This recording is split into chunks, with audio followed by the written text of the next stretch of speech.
Magandang araw, ang ibabahagi ko ngayong araw ay tungkol sa paghahambing. Magbasa, makinig, matuto at magsaya. Ako si Binibining Menya. Handa na ba kayo? Tara na, umpisa na nating isa-isahin at pirapirasuhin ang mga detalyeng nakapaloob dito. Tulad ng binanggit ko kanina, ang ibabahagi ko ngayong araw ay tungkol sa paghahambing. Ang paghahambing ay isang paraan ng paglalarawan ng dalawa o higit pang katangian o kalagayan.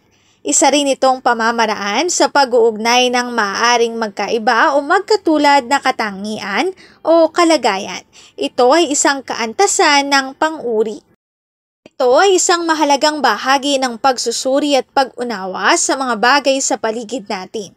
May mga iba't ibang paraan ng paghahambing at ito ay maaaring gamitin sa iba't ibang larangan tulad ng wika, panitikan, agham at marami pang iba.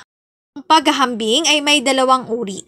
Una, paghahambing na magkatulad. Ikalawa, paghahambing na di magkatulad. Una ay paghahambing na magkatulad.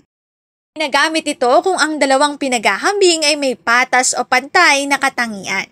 Ginagamitan ito ng mga panlaping kasing, sing, magsing, magkasing o kaya ay mga salitang gaya, katulad, paris, kapwa at pareho. Unang pwedeng gamitin ay magka.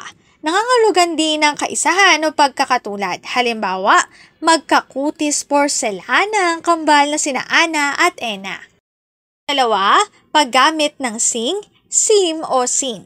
Nagagamit sa lahat ng uri ng paghahambing na magkatulad. Halimbawa, simbilis ng kidlat, tumakbo ang mga manlalaro. Ikatlo, kasing-kasin o kasim. Ang paggamit at kahulugan ay katulad din ng sing, sin o sim. Halimbawa, kasing talino ni ate si kuya. Sumunod ay magsing, magkasing o magkasim. Ang pinagtutulad ay napipisan sa paksa ng pangungusap. Halimbawa, ang dalawang basketballista ay magkasim tangkad. Ang ikalawang uri ng paghahambing ay tinatawag na paghahambing na di magkatulad. Itong uri ng paghahambing ay nagbibigay ng diwa ng pagkakait, pagtanggi o pagsalungat. Ito ay may dalawang uri, hambingang pasahol at hambingang palamang.